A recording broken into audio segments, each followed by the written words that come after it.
Comienza Historia de la Iglesia.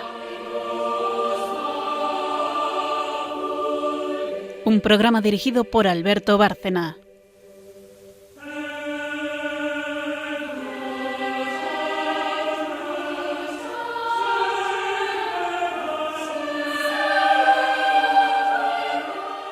Buenas tardes, María Ornedo.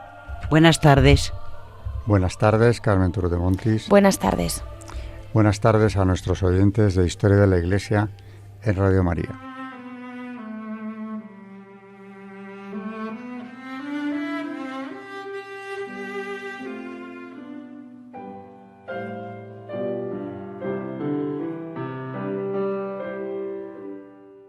Empezamos con el esquema para quien nos siga y también para quien no nos siga.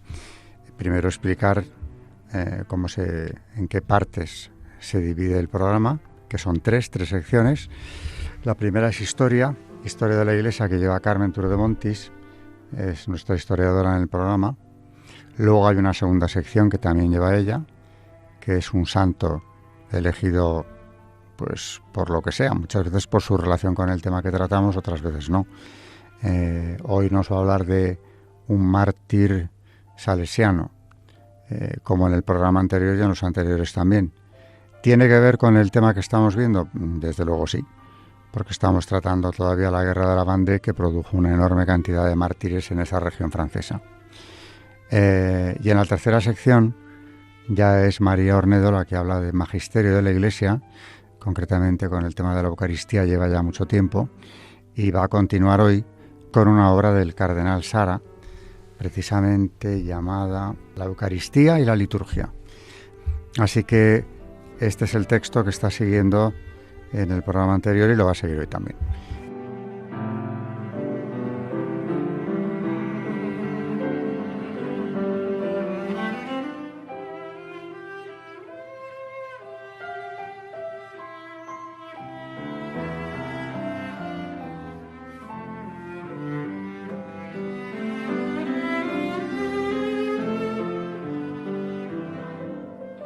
En la primera parte, Historia de la Iglesia, como he dicho antes, Carmen sigue con la guerra de la Vendée y lo que allí pasó.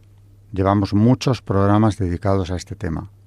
Hemos visto la persecución en sus momentos más duros, el genocidio vandeano, el exterminio de una población por su fidelidad a la Iglesia Católica, el preferir la muerte y cómo el gobierno de París, en plena revolución, no en balde este periodo se llamó el terror, decide acabar con aquella población. No diezmarla, sino prácticamente acabar con ellos. Y pone en marcha las columnas infernales, cosas terribles que hemos visto aquí en este programa. Y en el último de ellos hablaba de los curas refractarios, que son aquellos que permanecieron fieles a la Santa Sede y por tanto proscritos y con un precio puesto a su cabeza por si cualquier ciudadano de la zona los encontraba y los quería o conducir hasta el lugar de detención o bien matarlos. Ese era el ambiente en el que algunos de los refractarios siguieron ejerciendo el ministerio sacerdotal a partir del estallido de la guerra. Bueno, hoy vamos a seguir. En la primera sección Carmen nos va a hablar de la etapa final de la guerra, y con la guerra de la persecución religiosa, que se convierte en una persecución de menor intensidad, podríamos decir, ¿no? Pero nos trae el relato de un testigo ocular, entre otras cosas que nos va a traer hoy, el relato de un testigo ocular que presencia el regreso de un sacerdote al pueblo del cual había sido párroco antes de todo este desastre, de toda esta persecución durísima de la Vendée, ¿no?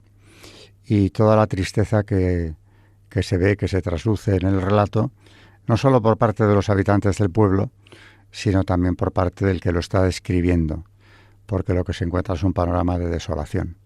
Y no solamente por las ruinas y edificios incendiados que allí descubre, sino porque el propio sacerdote, que es recibido con enorme cariño en el pueblo, va recordando a estas familias, a muchos de los cuales había bautizado, de esos niños bautizados por él, muchos habían muerto ya en esa guerra y otros eran familias diezmadas también. Pero en cualquier caso, lo que es más interesante del relato es la alegría que a pesar de todo experimentan los habitantes del pueblo cuando ven volver a su buen padre, como los llamaban al principio ya de la guerra, devolvednos a nuestros buenos padres. Es un grito de la primera rebelión vandeana. Así que, bueno, sin más introducciones, Carmen ya nos va a contar hoy, aparte de este relato, la etapa final. Hay que decir, para darle pie con más facilidad, que esta situación en la Vendée tuvo distintos periodos, desde la muerte indiscriminada de sus habitantes con horribles procedimientos y torturas, luego un periodo de apaciguamiento que llega con el Directorio, lo que no significa que la persecución haya terminado y las restricciones al culto, y luego pues vendría un periodo de aparente paz ya por fin y tolerancia religiosa cuando llega el Consulado, que es el periodo político que es el puente entre la Revolución y el Imperio Napoleónico. En el Consulado ya domina la situación Napoleón Bonaparte, que decide lo antes posible poner paz en las almas y en la convivencia de los franceses, y no por la fe, porque la fe de Napoleón es más que dudosa. Se valió de la masonería ampliamente tanto en Francia como luego aquí en España cuando envía a su hermano como rey, a José Bonaparte. Traiciona esas buenas intenciones o las deja al descubierto cuando, siendo así que el Papa Pío VII, al que había exigido que acudiera a París para coronarle emperador, aunque finalmente la corona se la puso él mismo, en presencia del Papa, pero finalmente cuando el Papa le lleva a la contraria en sus políticas, lo que hace es secuestrarle. Lo detiene en Roma y lo lleva detenido a Francia, donde lo tendrá durante años como prisionero en Fontainebleau. Y no le deja en libertad nada más que cuando ya ve el final de la guerra y con él el final del imperio. Entonces sí, deja en libertad al Papa, deja en libertad al rey de España, Fernando VII, que pueden volver a sus antiguos reinos o dominios, pero no olvidemos este dato. Se ha atrevido a quitar de en medio al Papa, a dejar a la cristiandad descabezada una vez más. Esto ya lo habían hecho anteriormente con el Papa anterior, Pío VI, en época de la Revolución, muere igual. Bueno, no muere igual, porque este Pío VI muere preso en Francia. Pío VII no, pero había sido un cautivo del emperador. Lo digo para aclarar que con Napoleón no es que vuelva un catolicismo triunfante y porque él sea católico y quiera restaurar la religión que profesa, sino porque lo que quiere es apaciguar los espíritus y conseguir la reconciliación entre los franceses, porque a pesar de todo, la mayoría de la población francesa seguía siendo católica. Y no le queda otra que resolver este problema, para lo cual establece un concordato con el Papa, con Pío VII, y se abren nuevamente los seminarios que habían estado cerrados tanto tiempo que la crisis de vocaciones no es una crisis de vocaciones, es una crisis de seminarios vacíos porque no se han podido utilizar. Francia espiritualmente tardará en recuperarse de este vacío, de esta persecución. Lo hará porque en el siglo XIX habrá un resurgir del catolicismo a pesar de las circunstancias adversas que nos da la fundación o que nos denota la fundación de nuevas órdenes que harán un gran servicio a la Iglesia con muchísimas vocaciones en ocasiones. Pero Napoleón es amigo de la Iglesia, digamos que por conveniencia, y cuando no le conviene deja de serlo. En cualquier caso, lo que hoy Carmen nos va a contar es un momento de pacificación por motivos interesados y políticos por parte del consulado, pero pacificación, al fin y al cabo, aunque las restricciones aún se mantengan durante un tiempo. Y sobre todo, en este relato que nos trae, reflejar la situación de alivio mezclado con tristeza por parte de los supervivientes de la masacre de la Vendée cuando ven volver a su buen padre al pueblo que ha quedado destrozado, claro, después del paso de las columnas infernales. Es un relato muy emotivo, pero que viene a resumir la situación de aquellos vandeanos supervivientes. Adelante con esto, Carmen. En la solución de la larga y devastadora crisis vandeana de la posguerra, la cuestión religiosa vuelve a estar presente. Sécher considera, y es innegable que fue así, que la pacificación y reconstrucción de la Vendée son obra exclusiva de Napoleón Bonaparte, que tanto admiró a sus combatientes por más que estuviera en sus antípodas ideológicas.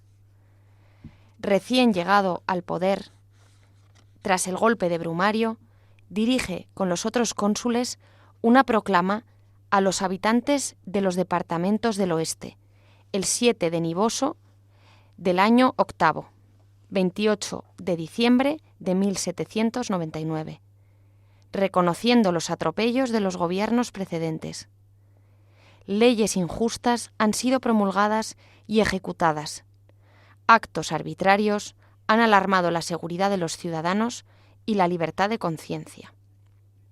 Como dice el propio Sécher, se les prometía la amnistía, ciertamente, pero también y sobre todo la libertad total de culto.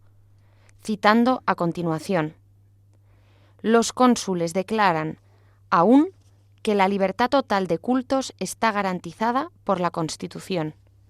Ningún hombre podrá decir a otro hombre: ejercerás un solo culto, no lo ejercerás más que un solo día. Y algo que sonaría todavía mejor en los antiguos territorios sublevados, porque otorgaba por primera vez, desde 1790, cierta legalidad a los sacerdotes refractarios, enalteciendo de paso su religión. Los ministros de un Dios de paz serán los primeros motores de la reconciliación y la concordia, que hablen a los corazones el lenguaje aprendido en la escuela de su maestro, que vayan a esos templos reabiertos para ofrecer con sus conciudadanos el sacrificio que expíe los crímenes de la guerra y la sangre derramada. Napoleón era consciente de que solo contando con la Iglesia podría reconstruir la convivencia de la católica Francia, que aspiraba a gobernar indefinidamente. Por lo mismo, no tardaría en firmar un concordato que normalizará la relación con la Iglesia, rota desde 1791 a causa de la constitución civil del clero. Aunque pocos años más tarde, como vimos, invadiera y suprimiese los estados pontificios y detuviera, como nos ha dicho Alberto, al mismo Papa, con el que firmó el concordato, Pío VII, que será su prisionero durante años en Fontainebleau. Poco importaba que el primer cónsul no profesara íntimamente la fe católica, ni que secretamente se apoyara en la masonería para controlar la propia Francia y los estados ocupados a través de un ejército y una policía cuyos jefes hacían carrera en las logias. Eso no era del dominio público, y lo único visible en 1799 era una gozosa realidad en la Vendée. Volvían los refractarios en medio de una desbordante emoción popular, reflejada en testimonios como el siguiente, el de un testigo ocular de la vuelta de un sacerdote, al Logu Botego. Y dice así la narración: la población entera, en traje de fiesta, había acudido a la antigua carretera de Nantes. Todos habían querido rodear algunos instantes antes a aquel cuya ausencia había sido tan amargamente llorada. A la vista de esas caras conocidas, de esa multitud que hacía retumbar el cielo de gritos de alegría, de esos niños que pedían de rodillas su bendición, el santo anciano, el abate Pecot, que estaba refugiado en España, olvidó los sufrimientos del exilio. La inmensa alegría que inundaba su corazón no podía traducirse en palabras. Recibía en sus brazos a sus buenos labradores, lloraba, sonreía a su alrededor y no dejaba escapar más que estas palabras: inin tenesupas. Buenos días, hijos míos, buenos días, mis queridos hijos, iré a veros. El pastor no puede dominar su emoción ante los desastres y las desapariciones acumuladas por el terror. A su llegada a la calle de Forges, las lágrimas bañaron de golpe su rostro. Una sola mirada, lanzada sobre todas esas ruinas, acababa de revelarle la extensión de las desgracias que habían abrumado a su parroquia. Buscaba en vano a su alrededor aquella muchedumbre de jóvenes cuya cuna había bendecido o cuya unión había consagrado, que había dejado llenos de fuerza y salud en el principio de la vida. Apenas osaba pronunciar sus nombres o pedir noticias a su familia. Para un gran número, desgraciadamente, la respuesta hubiera sido la misma. La vista de su iglesia incendiada le arrancó profundos suspiros. Esos muros ennegrecidos y esas casas sin techo le anunciaban que desde hacía tiempo el fuego del hogar se había apagado y que no había en su lugar más que cenizas y lágrimas. Este es pues el testimonio de este testigo ocular de la vuelta de este cura exiliado. La armonía entre Napoleón y la Vendée comenzaba a partir de ese momento. Aunque fuera totalmente ajeno a la legitimidad monárquica, un soldado de la Revolución se le veía como restaurador de la fe, lo primero que un gobernante debía ser, máxime en aquellos momentos inmediatamente posteriores a la persecución. Su popularidad duraría unos años, los que tardó el emperador en volverse contra la Iglesia, y los privilegios concedidos para pacificar las comarcas del oeste. La caída del imperio, tras el desastre de Rusia, se vivió con desbordante alegría en el antiguo país insurrecto. Claro, al fin y al cabo el imperio no dejaba de ser una continuación de la Revolución Francesa y por supuesto allí no se había restaurado el antiguo régimen, que era lo que querían los vandeanos, una libertad auténtica y una implicación de la fe en los gobernantes, que por supuesto en el caso de Napoleón no era nada más que una manera de instrumentalizar la fe para tener paz en el país. Por eso hay más testimonios que nos recogen precisamente la enorme alegría que supuso la caída, a su vez, de Napoleón en la Vendée, porque pensaban que aquello había sido un contemporizar con la fe de los vandeanos y de la Francia católica, que lo era en su mayoría, para poder mantenerse con más firmeza en el poder, pero que no era un gobernante católico. Por eso se alegran enormemente cuando piensan que ha caído el emperador y que, claro, inmediatamente lo que ellos piensan es que volverá el rey. Y con el rey, la fe será algo que se practique desde las esferas del poder en adelante, ¿no? Volveríamos al antiguo régimen. Es lo que ellos pensaban. No olvidemos que el lema de la Vendée es Dieu et le roi. Así que hay otro testimonio de la alegría enorme que se sintió en la Vendée cuando cae el imperio. Dice así el testimonio.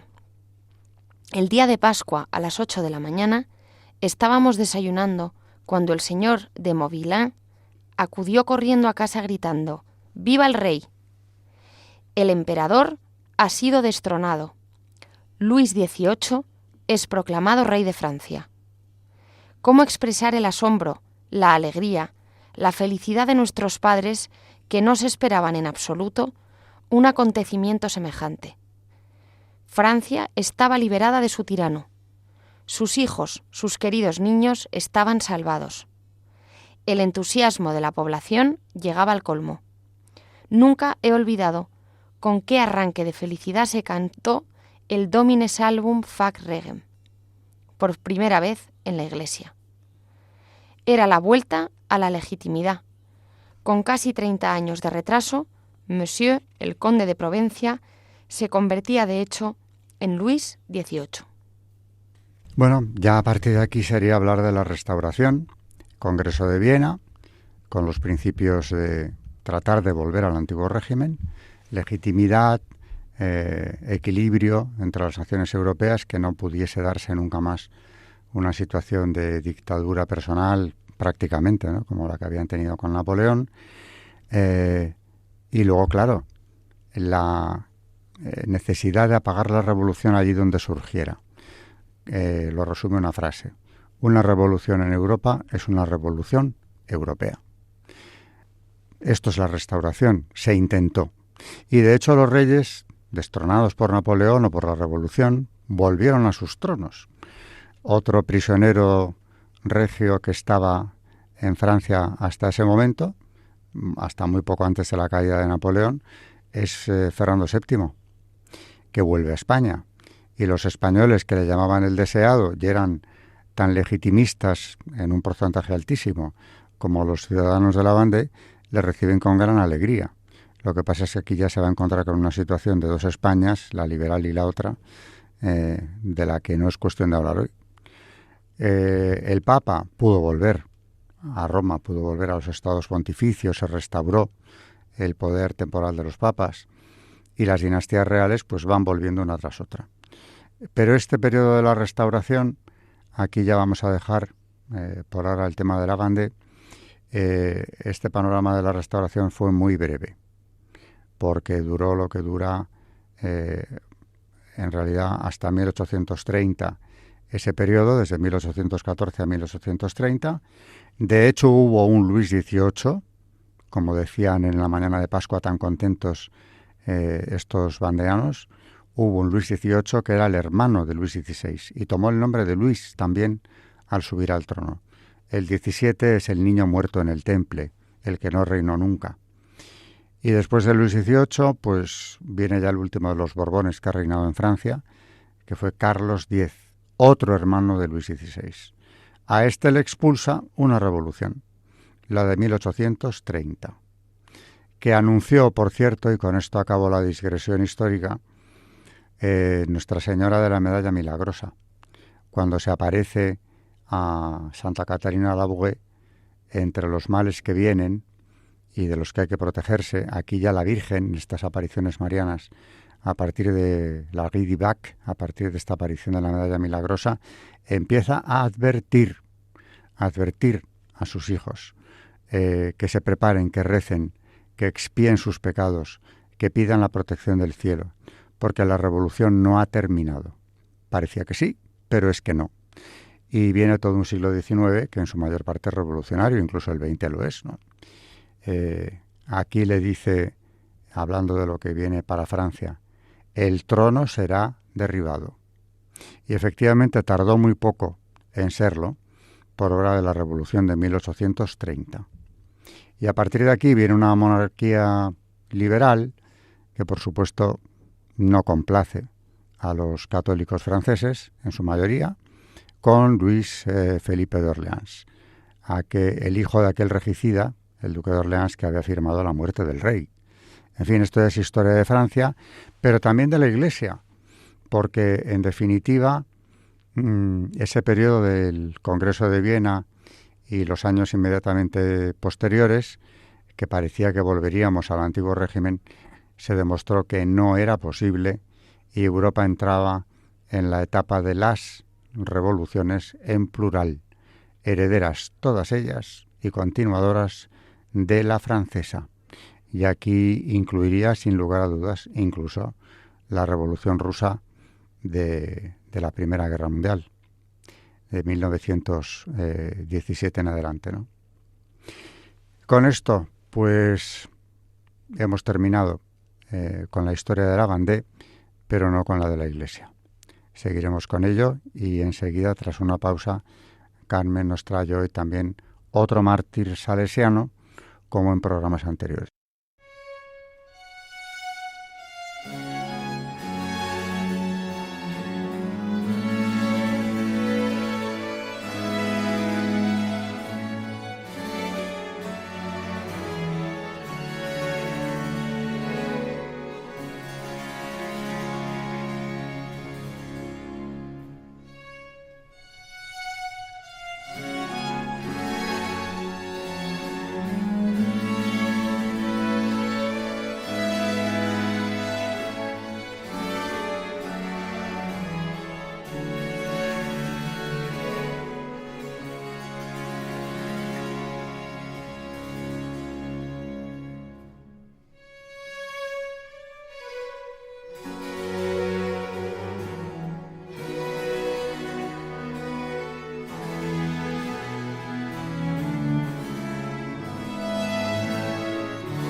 Están escuchando en Radio María Historia de la Iglesia, dirigido por Alberto Bárcena.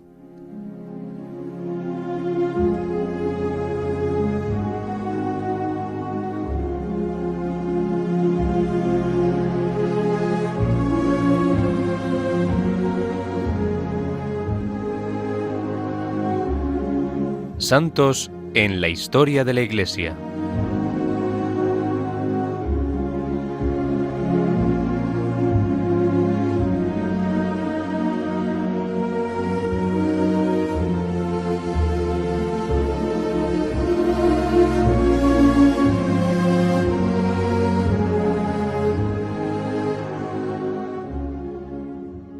Seguimos con otro mártir salesiano. Hay muchos mártires de la guerra civil en la zona republicana. Hemos visto ya varios de los salesianos asesinados por el hecho de serlo. Vamos a ir hoy con otro que también es hermano de comunidad de ellos, concretamente de Carmen.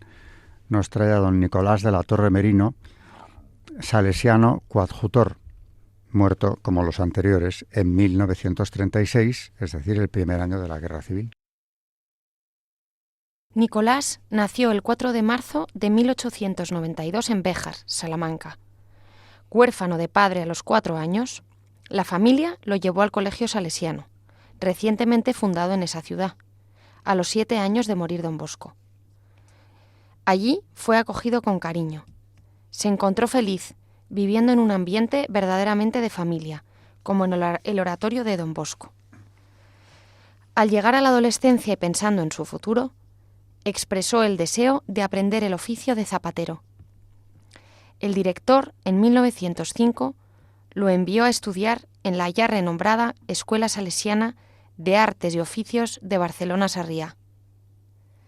El mismo ambiente de familia de la casa de Béjar se respiraba en la de Sarriá. Como ha sucedido a tantos alumnos de nuestras escuelas e internados, se sintió atraído por el ejemplo de sus educadores. Y Dios infundió en él un vivo deseo de hacerse salesiano. Decidió no emplear su título profesional para interés personal, sino dedicarse a instruir a otros jóvenes en su misma profesión y educarlos como buenos cristianos y honrados ciudadanos, con el mismo sistema con el que había sido educado en Béjar y en Barcelona. Así pues, decidió ser salesiano coadjutor. El salesiano coadjutor es una creación genial de San Juan Bosco. El coadjutor no es sacerdote, pero es tan salesiano como el sacerdote. Tiene los mismos derechos y obligaciones que el sacerdote, pero no ejerce el sacerdocio sacramental. Don Bosco sabía que el sacerdote no siempre es bien acogido en ambientes poco religiosos y hostiles a la Iglesia, pero a un religioso en mangas de camisa se le acoge y escucha. Le resulta más fácil vencer recelos y ganarse la confianza de ese tipo de jóvenes. Para este apostolado se preparó Nicolás con mucho interés y fervor. Al terminar el año de noviciado, recibió con júbilo y gratitud la gracia de pertenecer a la congregación salesiana. El primer destino de don Nicolás fue el Colegio de Valencia, pero pronto se requirió su presencia como responsable del taller de zapatería de Sarriá. Algo más tarde asumió la misma responsabilidad en Madrid, Atocha. En todos los colegios donde fue jefe de taller de zapatería, fomentó con entusiasmo la banda de música, el teatro y el deporte.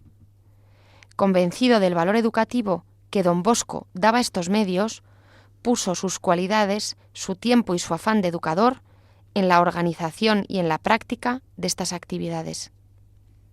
Qué grande y fecundo apostolado realizó. El año 1933 le destinaron a la Casa Salesiana de Estrecho, Madrid. Era uno de los barrios más pobres de la capital y donde vivió Nicolás los 3 últimos años de su vida. No vino a ejercer como jefe de un taller de fabricación de calzado, puesto que esto no era un colegio de formación profesional. Entre sus ocupaciones tenía la de colaborar con el administrador. Tenía también el encargo de visitar los domicilios de bienhechores para entregarles el boletín salesiano y para recoger los donativos que se entregaban periódicamente. Al estallar la guerra civil y ser asaltado el colegio, don Nicolás fue llevado con la comunidad a la Dirección General de Seguridad. Fueron puestos en libertad, pero sin saber dónde encontrar un lecho. Un amigo ofreció su casa a don Nicolás, pero no la aceptó para no comprometer a tan buena familia. Se instaló en una pensión de la colonia del Viso. A pesar de los riesgos evidentes a los que se exponía, don Nicolás quiso seguir cumpliendo con su tarea de visitar a los bienhechores. Su sentido de la responsabilidad le daba valor. Sabía que aunque en aquellos momentos no funcionaba el colegio, los salesianos dispersos en pensiones, hogares de amigos o de familiares necesitaban algún dinero. Las limosnas que recogía las entregaba fielmente al director, cuyo alojamiento conocía. Este, a su vez, conocedor del paradero de los hermanos, se industriaba para hacerles llegar las ayudas para subvenir a sus necesidades. A causa de este peligroso ir y venir, o tal vez, como en otras ocasiones, por la denuncia de alguien, fue detenido. Le encontraron un documento donde constaba su condición de religioso y otro con la dirección del refugio del director. Lo llevaron a esta dirección. Providencialmente, don Alejandro había dejado aquel domicilio 2 días antes. Inmediatamente lo condujeron al incautado edificio de las Damas Apostólicas, en la calle Francisco de Rojas. No se le concedió ninguna posibilidad de salir a la calle. Quedaba claramente demostrada su personalidad de salesiano religioso laico. Fue condenado a muerte. Lo fusilaron. Era el 8 de agosto de 1936. Bueno, con este mártir o con su historia queda claro que el designio de quienes gobernaban la República en la Guerra Civil era terminar con el clero, fuera cual fuera su trayectoria. Y de hecho con la religión. Prácticamente lo habían conseguido ya cuando la guerra termina en la zona republicana, la destrucción de templos junto con el Holocausto católico. Solamente conviene recordar que sacerdotes y religiosos fueron asesinados en esa zona, más de 6.000, y no cuento a los laicos, cuyos procesos también están en marcha, algunos de ellos. Les hacían, incluso en alguna ocasión, les hicieron presumir de que ya no sería posible seguir practicando la religión católica en España. Bueno, pues uno de esos mártires que estará sin duda intercediendo por España en estos momentos es el salesiano y los otros salesianos que Carmen nos ha ido trayendo en este y últimos programas.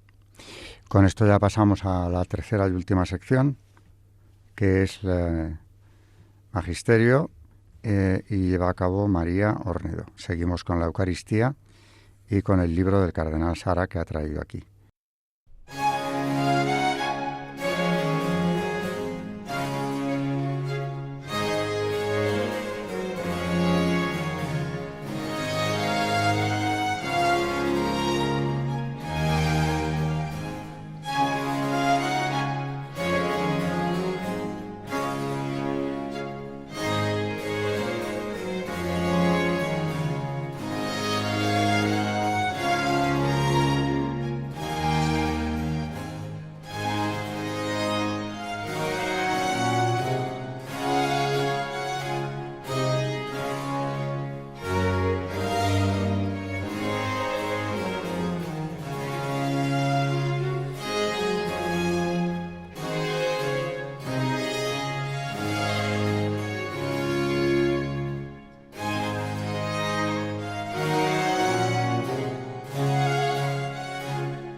Están escuchando en Radio María Historia de la Iglesia, dirigido por Alberto Bárcena.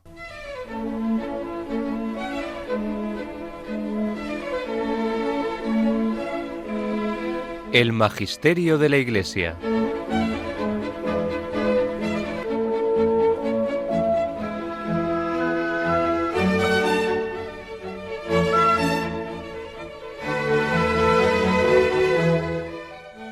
Seguimos, como dice Alberto, con la Eucaristía, con esta obra del cardenal Sara, que se llama Catecismo de la Vida Espiritual, dentro de la cual hay un capítulo, que es el que estamos ahora viendo, que se llama la Eucaristía y la Liturgia. Nos quedamos con este pasaje de Mateo 26, 28, en el que relata cómo fue. Mientras comían, Jesús tomó pan y después de pronunciar la bendición lo partió. Lo dio a los discípulos y les dijo: «Tomad y comed, esto es mi cuerpo». Después tomó el cáliz, pronunció la acción de gracias y dijo: «Bebed todos, porque esta es mi sangre de la alianza, que es derramada por muchos para el perdón de los pecados». Y concluye así: «Haced esto en memoria mía». 1 Corintios 11, 24. Hacer memoria del misterio de la redención en la Eucaristía es responder a él con fe, con amor y con acción de gracias. Es consentir y ratificar la alianza. Esa respuesta va más allá de la sumisión a los preceptos de una ley moral abstracta. Es la obediencia de la fe. Romanos 1:5, 16-26. Es decir, adoptar de forma concreta una conducta impregnada de la palabra de Dios y reflejar esa presencia con toda la existencia. Obedecer es recordar con obras concretas que Dios me ha manifestado su amor de un modo inefable y en comunión con ese acto de Dios hacer por los demás lo que Él ha hecho por mí. Es entrar en la obediencia del Hijo de Dios, que nos ha dejado un modelo para poder seguir. Jesús ha obedecido al Padre, revelándolo tal cual es, un Dios de amor, de misericordia y de perdón, y lo ha revelado así a través de sus palabras y sus obras, tomando la condición de esclavo y haciéndose obediente hasta la muerte en cruz. Hasta ahí tenía que llegar su obediencia para revelar a Dios tal cual es. La obediencia de la fe es el camino de la imitación de Cristo, porque Él es misericordia, somos nosotros misericordiosos. Porque Él es adorador del Padre, queremos nosotros ser verdaderos adoradores, que adorarán al Padre en espíritu y verdad, porque el Padre desea que lo adoren así. Juan 4:23. Porque Jesús se arrodilló a los pies de los apóstoles en señal de humildad y de amor. Hemos de ponernos nosotros gozosamente al servicio de los demás con humildad y amor. ¿Comprendéis lo que he hecho con vosotros? Vosotros me llamáis el Maestro y el Señor, y decís bien, porque lo soy. Pues si yo, el Maestro y el Señor, os he lavado los pies, también vosotros debéis lavaros los pies unos a otros. Os he dado ejemplo, para que lo que yo he hecho con vosotros, vosotros también lo hagáis. En verdad os digo, el criado no es más que su amo, ni el enviado es más que el que lo envía. Puesto que sabéis esto, Dichosos vosotros si lo ponéis en práctica. Juan 13, 12, 17. Esta obediencia de la fe lleva a la consumación de la ofrenda eucarística de Jesús. Para todos los que participan del misterio de su cuerpo y de su sangre, entregados por la vida del mundo, Jesús se convierte en la fuente de su entrega al Padre y a los demás, en la fuente de la obediencia y el amor hasta el extremo, hasta el don total y definitivo de uno mismo.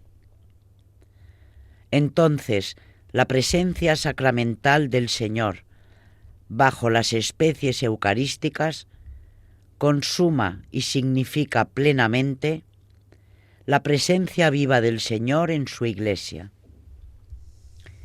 Y su Iglesia se convierte en presencia del Señor en el mundo.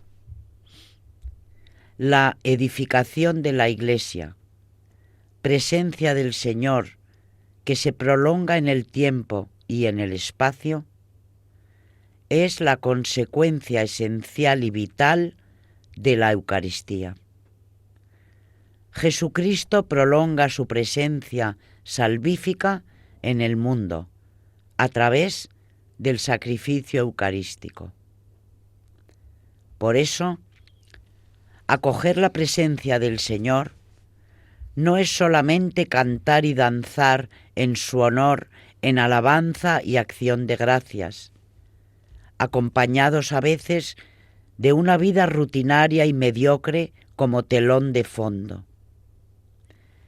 Aunque la alabanza, la expresión del gozo y de la acción de gracias constituyen una dimensión esencial de la Eucaristía, esta no es solamente un canto de agradecimiento y de bendición. El Señor espera que lo acojamos en nuestras vidas con un sí obediente, con una adhesión humilde y plena a lo que nos propone, con un asentimiento a la palabra de vida hecha carne que viene a transfigurar radicalmente nuestra existencia. El culto eucarístico fuera de la misa. Por eso se entiende que la Iglesia experimente la necesidad de prolongar la acogida en la fe y en el amor de esa presencia sacramental mediante el culto a la Eucaristía fuera de la Santa Misa. Por supuesto que es indispensable participar con fe en la celebración comunitaria de la Eucaristía, pero también es indispensable responder al deseo de Dios, que quiere quedarse con nosotros dentro de nuestra alma, cultivando delante de Jesús Eucaristía el silencio, el recogimiento, la oración de adoración, de alabanza y de acción de gracias. De hecho, si vivimos bien la misa, haciendo de ella el centro de nuestra jornada, el corazón de toda vida cristiana, ¿cómo no vamos a procurar prolongar durante el resto del día nuestra unión con Dios?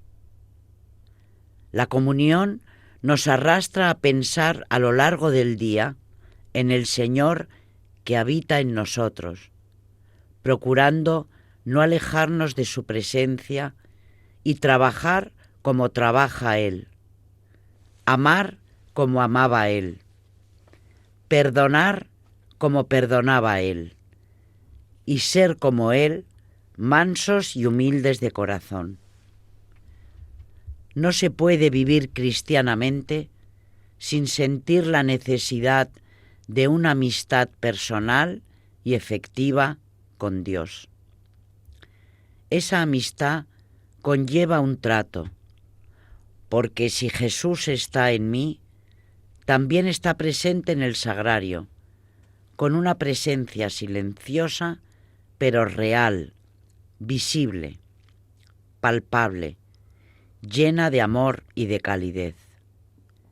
El sagrario es como Betania, ese lugar tranquilo, apacible y amigable, donde está Jesús, donde podemos encontrarnos con Él, dejarnos acoger por Él y acogerlo nosotros, contarle nuestras preocupaciones, nuestros sufrimientos, nuestras ilusiones y alegrías, con la sencillez y la naturalidad con que hablaban con Él María, Marta y Lázaro.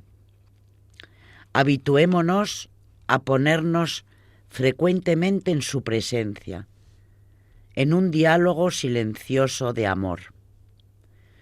Durante estos momentos de intimidad, nuestro corazón se agranda, se fortalece nuestra voluntad y nuestra inteligencia, ayudada por la gracia, aprende a impregnar la sobrenaturalidad, las relaciones humanas. Por muchas cosas que tengamos que hacer, por muchas situaciones preocupantes y urgentes que nos aguarden, acostumbrémonos a ponernos en presencia del Señor en el sagrario y crezcamos en vida contemplativa. Sin vida contemplativa, sin la adoración silenciosa de esta presencia divina, no sirve de mucho trabajar por Cristo, porque los esfuerzos de los albañiles son vanos si Dios no construye la casa, y en vano vigilan los centinelas si el Señor no guarda la ciudad. Salmo 127, 1. El Papa San Juan Pablo II nos anima de un modo espléndido a ese encuentro personal con Dios en la devoción eucarística. Dice así: corresponde a los pastores animar, incluso con el testimonio personal, el culto eucarístico, particularmente la exposición del Santísimo Sacramento y la adoración de Cristo presente bajo las especies eucarísticas. Es hermoso estar con Él y reclinados sobre su pecho como el discípulo predilecto, Juan 13, 25, palpar el amor infinito de su corazón. Si el cristianismo ha de distinguirse en nuestro tiempo, sobre todo por el arte de la oración, ¿cómo no sentir una renovada necesidad de estar largos ratos en conversación espiritual, en adoración silenciosa, en actitud de amor, ante Cristo presente en el Santísimo Sacramento? ¿Cuántas veces, mis queridos hermanos y hermanas, he hecho esta experiencia y en ella he encontrado fuerza, consuelo y apoyo? Numerosos santos nos han dado ejemplo de esta práctica, alabada y recomendada repetidamente por el magisterio. De manera particular, se distinguió por ella San Alfonso María de Ligorio, que escribió: entre todas las devociones, esta de adorar a Jesús sacramentado es la primera después de los sacramentos, la más apreciada por Dios y la más útil para nosotros.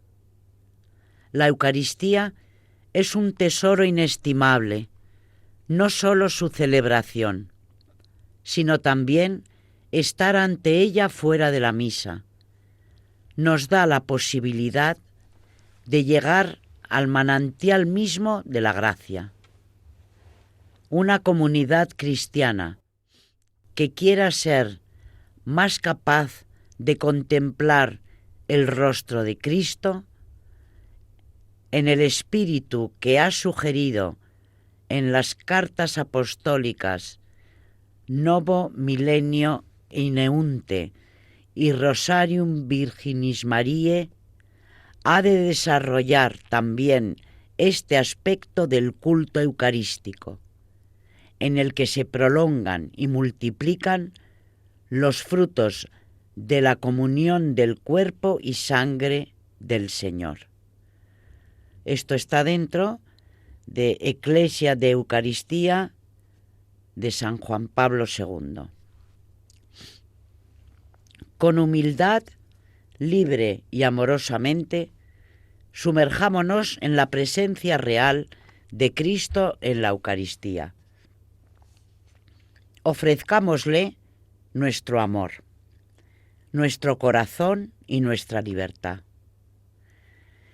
Que nuestro cuerpo se arrodille con asombro y en adoración silenciosa.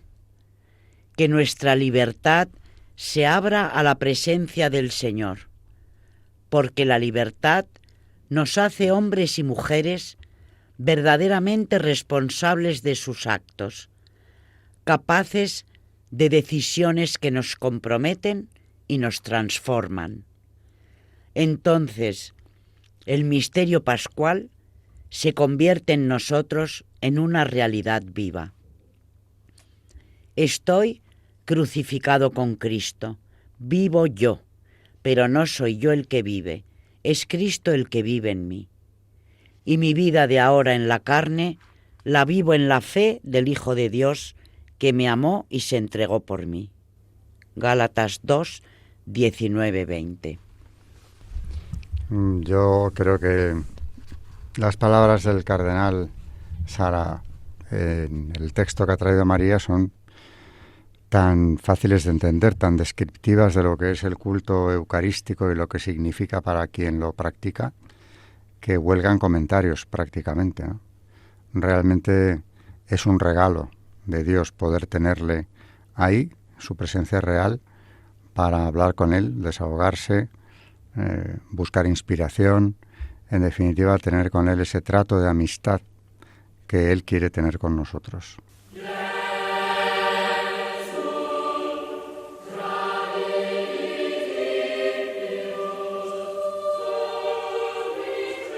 Buenas tardes, María Ornedo. Buenas tardes y muchas gracias. Buenas tardes, Carmen Trudemontis. Buenas tardes y recordar a nuestros oyentes que pueden escribirnos al correo del programa historiadeliglesia@radiomaria.es y escucharnos otra vez en el podcast de Radio María Historia de la Iglesia en Spotify o en Apple Podcast. Buenas tardes a todos nuestros oyentes de Historia de la Iglesia aquí en Radio María.